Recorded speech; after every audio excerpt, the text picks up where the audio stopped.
See teos koosneb suures osas pikslitest. Need pikslid on universumi algosakesed, tähetolm, millest kogu meie olemasolev reaalsus ja mateeria on tehtud.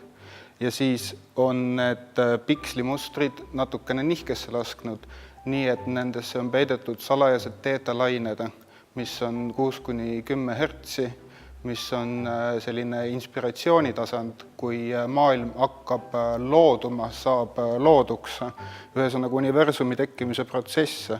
Ja siin see pikslite muster on just kui sadu, mille sees tekib kujutis väiksest tüdrukust, kes istub kärbseseene all. Kasutasin siin mingis mõttes arhetüüpset kujundit, mis Eesti kunstis kuulub Johann Köhlerile, nimelt Truuvalvur, kus on väike tüdruk üleelu suuruses koeraga koos looduses.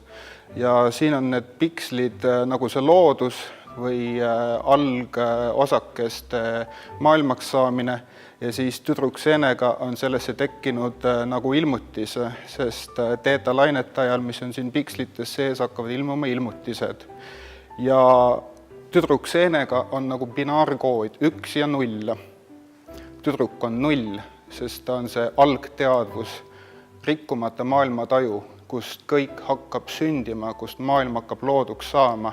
Ja seen on siis nagu 1 seal 0 kõrval, ilma milleta 0 ei saa olla. Nii et nagu binaarkoodis siis kogu nende omavaheline muutumine ongi see, mis on meie universum sügavamas plaanis.